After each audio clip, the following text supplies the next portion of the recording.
So it's with pleasure that I introduce our next speaker, Daryl Meek, who is my fellow AHA committee member, my friend and my colleague at RACV, so we work together there. And Daryl's role at RACV is Motoring Interests Manager, which encompasses many things, including maintaining RACV's relationship with Victorian car clubs. And he has contact with a great many motoring enthusiasts in the state and beyond. And I think he'll talk a little bit about his role in assisting them with their historical inquiries in this paper, which is entitled Oiling the Wheels, Helping RACV Members Research Historic Vehicles.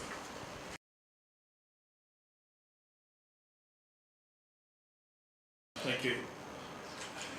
Okay, thank you again. Thank you to Helen for the introduction. This is a presentation that follows on from the same presentation of the same title that I made last year, helping RACV members research historic vehicles, consequently the title Oiling the Wheels 2. As Helen rightly suggested, I am the Motoring Interest Manager at RACV.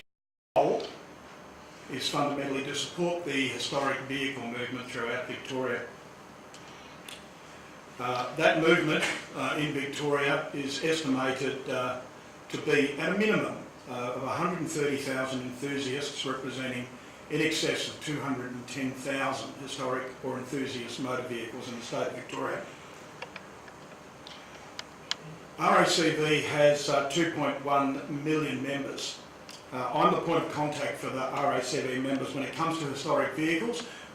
I must say, however, for those that don't contact Helen first, and Helen can actually provide some information from the archives relevant to RACV, she does so, but I find myself being on the receiving end of an awful lot of general inquiries from those members. Sometimes I wonder whether every single one of those 2.1 million members actually has my personal mobile phone number. So just on from, for those who were here last year, sorry, wrong way. These are the four cameos that we discussed last year. The top left was the Hartley bus, which we were able to identify as Dodge, and we actually found in the records the original design plans for that bus. Subsequent to that, we've actually been able to determine that the bus still exists. It's in the back of the bus depot, rotting away in Katoomba. On the top right-hand side is the Rose Series postcard taken outside the Arab Espresso Cafe in Lorne. We identified both the vehicles, an MGTC and a Sunbeam Mark 1, Sunbeam Alpine Mark 1. The MGTC has been determined it is still in existence. This photograph was taken around 1960. The owner still owns the vehicle, and he is a member of the MG Club of Geelong. The vehicle in front is something very rare in Australia nowadays. I have spoken to the owners of the Arab Espresso Cafe who are blissfully unaware of this photograph on a postcard, but we have negotiated, and at some time in the near future we're actually going to try and reproduce the photograph using the original MGTC and hopefully the original owner, although we might have to prop him up, I suspect. The vehicle down the left bottom is the it's the Chevy outside the Union Hotel at Nil. Not much to add there except that photograph now actually is framed and sits above the front bar. And down on the right hand side was identified as a 1904-05 Mercedes. Roy Belge double Phaeton. Not much else to add there except that the owner of that photograph has identified the actual occupant. Don't ask me who it is, but apparently he's a Sir somebody or other.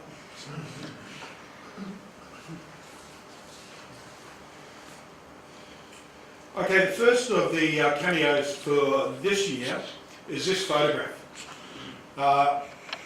This is an example of how the law of unexpected consequences can actually where conversations on one subject can lead to answers in regard to something completely different. This image has found its way to me via the Vintage Drivers Club and was a request from the editor of an Australian magazine recently put in publication called Nile magazine. It's a magazine that actually caters for those who are into Australians who are into Egyptology. It's quite a well-known image. It's been on postcards, and it's taken outside the Mina House Hotel in Cairo, and that is the pyramid, the Grand Pyramid in the background. The gentleman seated in the rear of the car is Howard Carter, the archaeologist and the original tomb raider. The question that came to me, though, was that it seems that the picture had actually been the subject of a lot of conversation, more about the occupant, not about the car. So the question was, what's the car? So, initial inquiries were made through the Veteran Car Club and a few of my contacts, and we got a whole stack of proposals back. Darrick, Regal, Panhard, really, but nothing really definitive. Now this is where I digress. In 2012, I drove a 1906 Cadillac from Perth to Sydney, a mere 4,200 kilometres, as part of the 100th anniversary of the first West-East crossing of Australia. A number of internationals participated, amongst whom was Andrew Howe Davies from the UK. Andrew is best known in the movement, most probably for his 9-litre 1911 Scat Racer.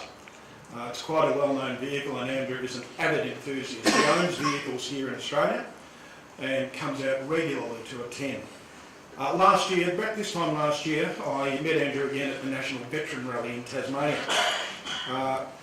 We got into a conversation and he asked me if I had any images through my connections at RACV of the two Innes vehicles that competed in the 1905 Dunlop Reliability Trial. These vehicles were built by George Partridge Innes in Castlereagh Street in Sydney and were based on a Lacoste and Batman chassis. Fortunately, RACV owns a magnificent photo album which Helen has digitised that contained images of both these vehicles, and I finally got around to actually providing, some time after the National Rally, providing those images to Andrew. That's them. On the left, top left, is the 1905 Innes single-cylinder de Dion. The driver is H.R. Arnott. The bottom photograph is J.M. Arnott in the 4-cylinder Lacoste and Batman chassis, 4-cylinder Aston engined Innes. They both competed on the same event. Just as a point of curiosity, the passenger with J.M. Arnott in that vehicle on the bottom right was, it's not him there, but it was Banjo Patterson for the actual, for the rally. So, those got sent to Andrew, and you will note, even though the vehicles look completely different, the front axles are absolutely identical. It is the same chassis with a completely different engine and a completely different body, but built by the same local manufacturer in Sydney, George Innes. So, this is what Andrew sent back to me. This is a picture of a 1903 Lacoste and Batman that he just recently acquired from Bonham's Auctions to add to his personal collection. And here we go with the, lo and behold, the law of unintended consequences. It is the same car. So consequently, the vehicle was subsequently identified as a 1903-04 Lacoste and Batman rear entry tonneau, which is one of those things that happened. The next cameo is the Minister. South Australian connection here. These I regularly receive inquiries from family members. You know, at some point, grandma or auntie, somebody or other, will unearth a box of images from a forgotten photo album, and they'll be sent through to me and say, "Here, can you identify all the vehicles in there?" You know, no notations on the back of the photographs, nothing like that, and I'm sure there are people in the room, John, who've been faced with the same dilemma. Meg Hawkins sent these 3 images to me from a box of her great uncle's records. He was a minister based here in regional South Australia, getting around regional South Australia. And family law had it that he was a man of independent means, regardless of his occupation, and with a bit of a penchant for the better things in life. This apparently extended to motor cars, of which these 3 vehicles were his at one stage. So I'll quickly go through the first one. This is a 1916 to 19 model D45 Buick Tourer. Photographs were probably taken a little bit later, given the condition of the vehicle, but the minister is the gentleman standing at the driver's side door with the pork pie hat on. So just bear that in mind. The second vehicle, and there's that bloody hat again, was identified readily as an Essex, mainly due to the shape of the hexagonal hubcaps on the front. When you actually expand the photograph, it's got the Essex logo in the door kick plates, and the shape of the radiator badge gave it away. But it wasn't something that I was overly familiar with, and so I contacted the Hudson Essex Terraplane Club of Australia to see if they could assist, and they immediately got back to me. John Shifter, their local authority, confirmed the car as a 29 model. And the reason it's a 29 model is because it's got 2 rows of louvers on the bonnet. In 1929, the Essex introduced a lower section to the radiator. You can just see a line most of the way down the radiator. But it's different to the 1930 because in 1930, at the top of the radiator, it also had those waterfall impressions, identifying this as a 1929 vehicle. In 29, Essex introduced the name Challenger to their vehicles, so this vehicle was confidently identified as a 1929 Essex Challenger 6 town sedan.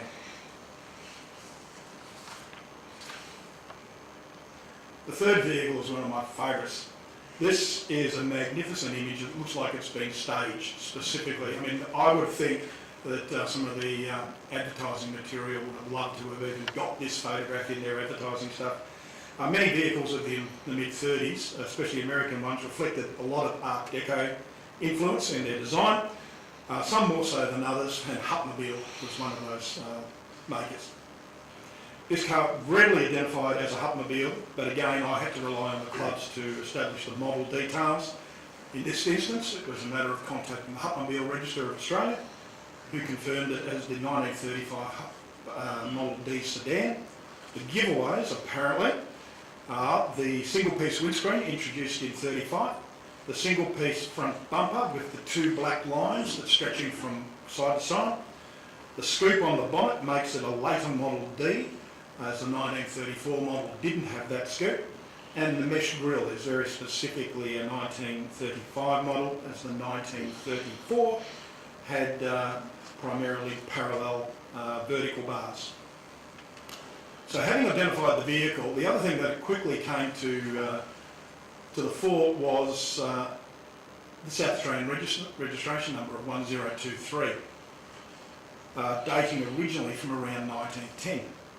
I suggested in my response to Mrs Hawkins that I try and follow this one up, because through the registration records here in South Australia, simply because of the habit of families transferring registration numbers from one vehicle to another, a practice that still goes on.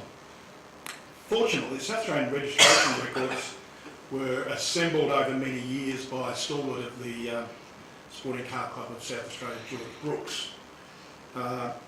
A number of years ago, and on George's death, I understand that those records were made available to the National Motor Museum, and they're now available online through a collaboration with a web-based organisation called Family Trees Oz, and you can access that information. Unfortunately, 1023 was not recorded, despite the fact that 1022 and 1024 were. Wasn't that always going to be the case? However, once again, the law of unintended consequences came to the fore here, as the database indicates that the registration number 1022 was issued in 1910, again confirming the date of this original registration number, but was issued to a Tarrant registered in Port MacDonald. As many of you will be aware, the RACV is the proud owner now, used to be at the National Motor Museum, of the sole known surviving example of Tarrant. It's located permanently at the RACV building at 55 Burke Street, and that's our lovely Tarrant. Consequently, having piqued my interest with the word Tarrant, which I didn't expect to see in the South Australian database, we did a generic search for the word Tarrant. Believe it or not, 4 came up. Now obviously the first 2 are the same vehicle, it's just that this information was very readily published in a number of South Australian newspapers and publications at the time, and they went to the extent of listing the owner, the place of registration, or the residence, the date, the rego, the make and the horsepower. And they did this right up until the early 20s, I understand, or thereabouts. So this is fantastic. This certainly deserves further investigation. I haven't actually done so as yet. Tarrant only produced, well they certainly produced, despite the family's suggestion, no more than 20 vehicles, and more likely about a dozen vehicles between 1901 and 1907, when production actually stopped, when Tarrants took over the Ford distributorship in Melbourne. So this is really quite interesting. But one thing that's come out of this is, on close inspection, just with the dates of registration, I just wonder in fact whether it's the same vehicle, just being re-registered at different places. The interesting one is line number 3, the Port Macdonald, the 1022 registration, lists it as a Benz bracket Tarrant. The first couple of Tarrants that were built actually were based around Benz motors of around 8 horsepower. So I wonder whether in fact that vehicle, which was originally produced in 1901, which was then sold, eventually made its way to South Australia, which then eventually went through a number of owners. But I would love to actually, and probably will sometime in the near future, make some inquiries down at Mount Gambier to find out exactly what happened to this Tarrant. Because as I've mentioned, we only know of actually one to exist. Okay, this image made its way to me from the South Melbourne Market Authority during their 150th anniversary celebrations late last year, with a request to identify the vehicle. For those avid any immediate, I'll give you a hint. It's Crosley. First inspection suggested it was a Crosley simply because of the distinctive shape of that nose on the front. It's called a trout nose. Now I've never really had that close a relationship with a trout, but I don't know why, but that's actually called the Crosley trout nose. My understanding, however, that these vehicles only actually sported these radiators in the vintage era from 1919. So there we are again, that's the actual vehicle. As you can see, it's definitely veteran in construction, and in fact it bears a striking resemblance to the body on my own 1913 Fafner. It's nearly identical. So a quick internet search, I was able to locate the UK-based Crosley Register, who responded to me straight away, having received another image from the Antipodes, informing that my assumption was reasonable. However, Crosley did produce one model, pre-World War I, with the V radiator. This was then quickly confirmed by a Melbourne-based Crosley enthusiast who has, in fact, one of the 3 surviving vehicles of that era. Between 1913 and 1914, Crosley produced a model called the Shelsley, sporting version of their 15 horsepower motor. They were produced in limited numbers, were capable of over 60 mile per hour, which would have proven somewhat exciting as in typically audio now. There were no brakes on the front wheels. Production ceased at the outbreak of war in 1914, after which Crosley focused their production entirely on wartime production. And given the time required for transportation into Australia, I'm confident that the vehicle is a 1913 Crosley Shelsley, 15 horsepower sports roadster, information that was somewhat more than the South Melbourne Market Authority actually expected to receive. So, just as a quick aside, and following up on these 4 quick cameos, whilst new texts are becoming available, and there's some fantastic publications out there about vehicles and how to identify and one thing or another, it's an interesting curiosity that one of the best references still used to identify veteran vehicles are 2 pages that were published in 1959 in the Boys Book of Veteran Cars by Ellis Carter. And that's them. It's basically sketches of the scuttle and the radiator of 165 different makes of vehicle. It was originally published in AutoCast sometime before the Second World War. But I'm just actually, is there a Sheffield Simplex in there somewhere? Yeah, there is. Number 130 is the vehicle that was shown in Andrews, the radiator. Will actually be up in that lot there. So in conclusion, from me, what I'd like to say is much of the accumulated knowledge that enthusiasts have is obviously disappearing as each generation of enthusiasts passes. Fortunately, however, the global historic vehicle movement, particularly the mark clubs and organisations such as the SAAH and the AHA, our organisation, recognise this and are active in ensuring the knowledge base is retained and recorded where possible. Hence my question to you, Matt, about there needs to be a central depository for this sort of stuff, because when you go to identify a vehicle, you have to have a starting point. And unless you've got a starting point, you don't know which club to actually go to get the confirmation. So it would be handy that more of this information was actually located in a central point. So what? My conclusions are the importance of establishing a broad network. So I have a regular group of enthusiasts that I email out to when I actually get there. So please, if you want to be on that mailing list, let me know and I'll send them out to you. It's no response is required unless you actually know, but the more specialists we have that can respond to these things, the better. Now, I was tempted here to actually include a little comment about forums, online forums. I prefer not to, because I might get myself in all sorts of strife by some of the comments I'd like to make about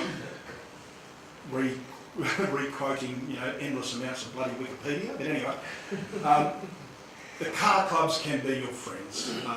The clubs are really enthusiastic. They want to be engaged, and they all have experts in their field, and they're all happy to help. They don't want you to go out and make things up or try and reach conclusions when only one email will more than likely actually get the result get back to you. And I certainly know where I'm going to the next time someone inquires to me about a hill and hunter. The law of unintended consequences is probably a not particularly good description. It's really that an inquisitive mind creates its own good luck. I mean, really, I think we've all probably experienced that good things happen to people who actually really want to get there. It just has a habit of happening to the right people at the right time. It's always great to establish a secondary source, so when I do this, I don't actually quote back to our members without somebody else confirming it. At least we're pointing in the right direction. I get a little annoyed, as I did in 2 of these particular occasions, when I responded to the organisation identifying the vehicles for them, who then contacted the primary source and identified those vehicles as their own research to find that it didn't come from the RACV, it came from the organisation who couldn't do it in the first instance. That's just a little bit annoying, so I personally make it a real habit that if I get the assistance of somebody or someone from within the movement, at least acknowledge them, because the next time round, you're not going to get a phone hung up in your ear.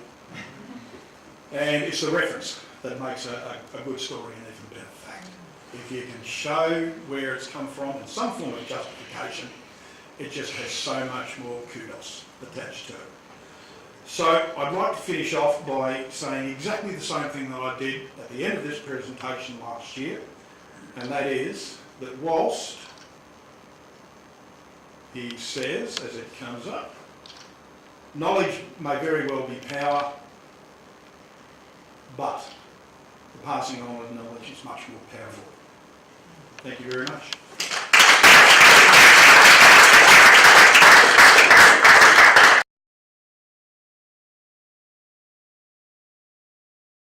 Thanks, Daryl. Have we got some questions or comments? I've got one. Thanks, Daryl. Look, I love looking at old photos. It's fantastic.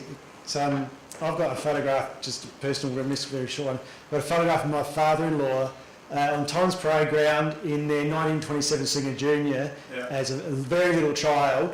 He was born in 1924, so he's only a few years old, looking grumpy as all get out. And there's his mum and dad, and then some other passerby taking the photograph. And they've had that car since they bought it new in 27. And it's just, that family photograph is just, it's something I pass every day in my hallway. And it just reminds me of the importance of that and how that will pass down into my family as it goes. Firstly, the final one, South Melbourne, did you realise that image is flipped? So I realised. The image is flipped. No, I didn't have a look. Text in the background on the stenciling on the carton is actually reversed. Oh, So that's one thing which I noticed. And the other thing too is an anomaly is that 1023, and it was a Hutmobile, was it? Yeah. The plate on the Essex is 102354.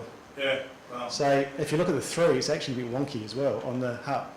that was certainly the connection that said, oh, well, maybe the family did have something going Well, on. maybe it's a bit dodgy, just cut it off, and you know. Who So knows? Yeah, there you go.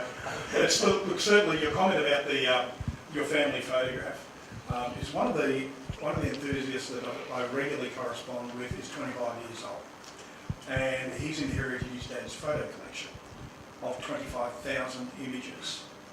If you've ever been to the Bay of Birdwood and you see this guy walking around going click, click, click, click, click, click, it's Brendan Walsh from Melbourne. He's passed on his records. 25,000 images of identified vehicles all recorded in the database. So when I actually need to say, I think this might be, I contact Callum, he goes in, and 30 seconds later I've got the corresponding image on my mobile phone. So these sort of photographs that families have are an invaluable source. It's just that sometimes they're a little reticent to part with them.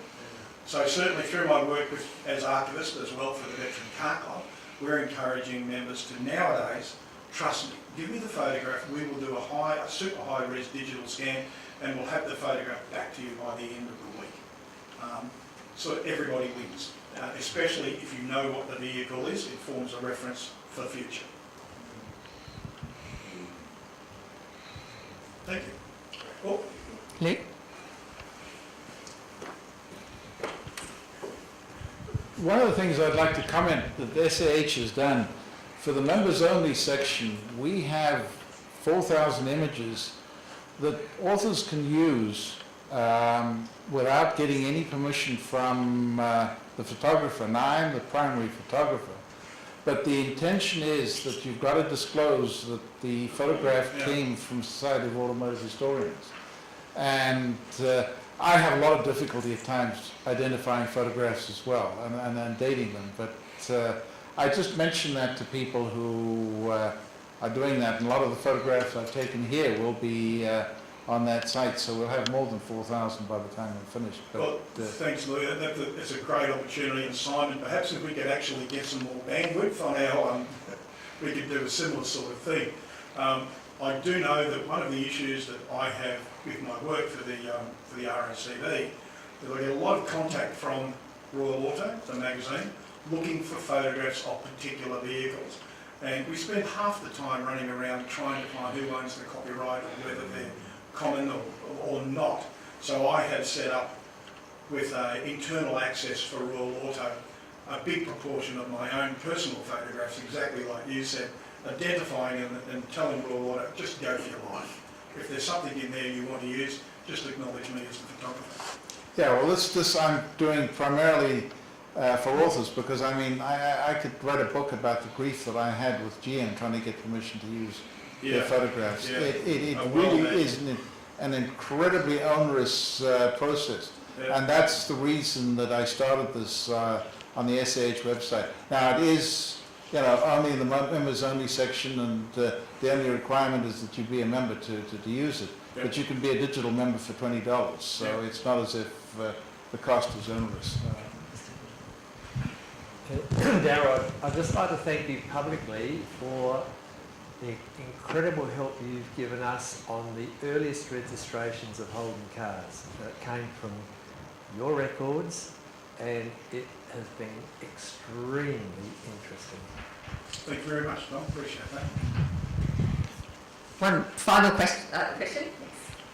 Oh look, it's not a question, it's a very belated recognition to a gentleman called George Brooks, who I think was the first Australian member of the SAH, and was the man, all South Australian registration records were destroyed by fire in 1924. George went through all the local newspapers, the early gazettes, and reassembled our entire registration records, and he took it through to 29. And he was the gentleman you spoke to and where those records came from. We surreptitiously provided him with a photostat machine so he could copy it. He did it. He completed it just before computerisation would have made it so much simpler. But he was a greatly valued auto enthusiast. He also was the first Australian member of the Veteran Car Club of Great Britain too. But anyway, it was just a belated recognition. Thank you, John. I have a quick comment to finish up with as well. We've been talking a lot in the last couple of days about how we're in a rapidly changing era in terms of technology, in terms of vehicle design, manufacture and transport in general. Daryl mentioned in his talk that Banjo Patterson was on the first Dunlop reliability trial in 1905.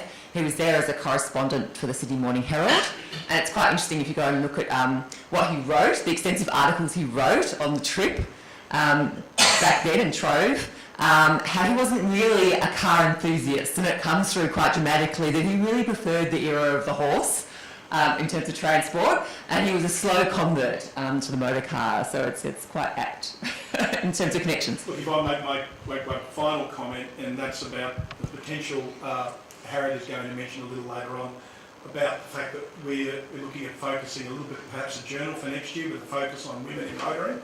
There was a female participant in the 1905 Dunlop reliability trial from South Australia, Florence Thompson.